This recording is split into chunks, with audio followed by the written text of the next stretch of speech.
Halo, apa kabar? Parents, apakah anak parents di rumah sudah memasuki usia MPASI? Lalu bagaimana menentukan jenis MPASI yang cocok untuk si kecil? Kira-kira parents mau pilih metode spoon feeding atau BLW? Yuk simak videonya sampai habis. Saat anak parents mulai memasuki usia MPASI, tentu parents bertanya-tanya, kira-kira metode MPASI mana yang cocok digunakan bagi sekecil? Apakah menggunakan metode konvensional? Dengan kata lain, parents menyuapi anak parents, atau menggunakan metode BLW, Baby Led Weaning? Kira-kira mana yang cocok?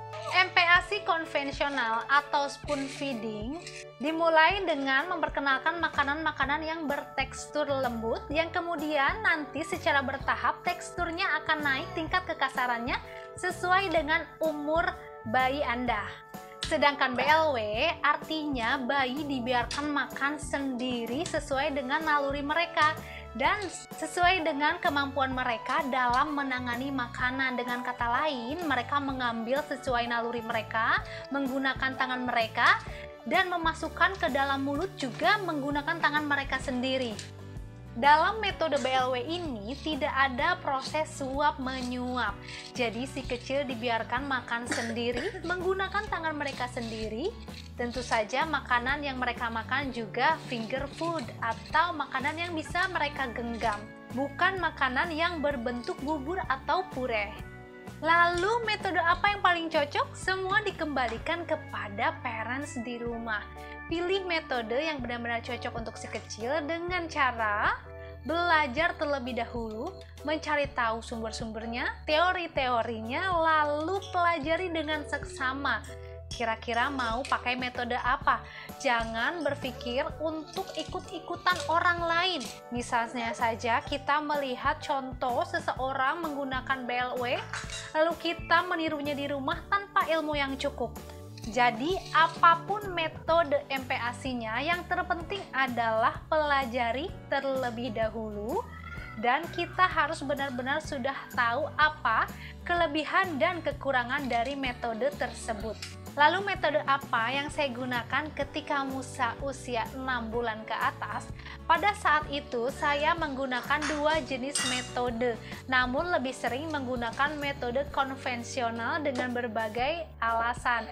Salah satunya adalah menghemat waktu dan menghemat makanan. Sampai saat ini WHO masih merekomendasikan metode konvensional di mana orang tua menyuapi bayi ketika memulai MPASI, dimulai dari tekstur yang lembut dan bertahap naik teksturnya sesuai dengan usia bayi di rumah.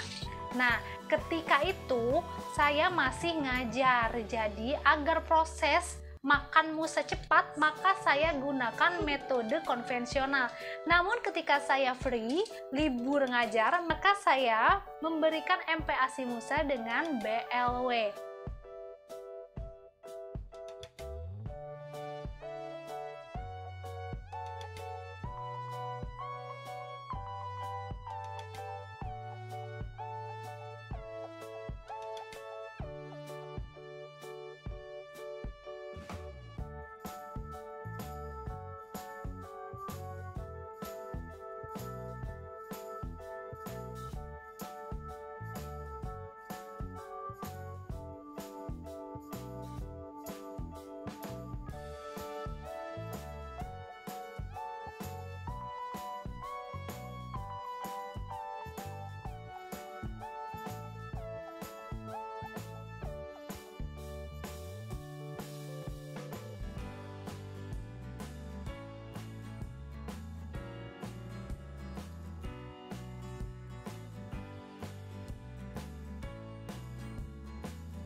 Enak, Dek?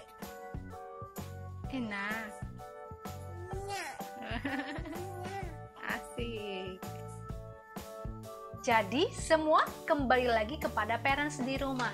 Sebelum mulai menggunakan metode MPASI A atau B, pelajari terlebih dahulu jenis metode MPASI-nya, lalu cari referensinya, cari contoh-contohnya, kemudian baru parents lakukan apa yang menurut parents cocok bagi anak parents. Karena semua kembali kepada hak parents sebagai orang tua. Tentu saja, kedua jenis metode ini memiliki kelebihan dan kelemahannya masing-masing. Tapi yang perlu digarisbawahi adalah, dengan metode apapun itu adalah cara kita memberikan kasih sayang kepada mereka dan tentu saja mengharapkan hasil yang baik bagi anak kita kelak. Karena setiap orang tua pasti memberikan pelayanan yang terbaik bagi si buah hati. Oke parents, terima kasih untuk yang sudah nonton video ini sampai habis. Jangan lupa untuk di like, di comment, and di share ke media sosial yang parents punya. So, yang belum subscribe, ayo subscribe channel ini agar channel ini dapat terus berkembang. See you on next video. Wassalamualaikum warahmatullahi wabarakatuh.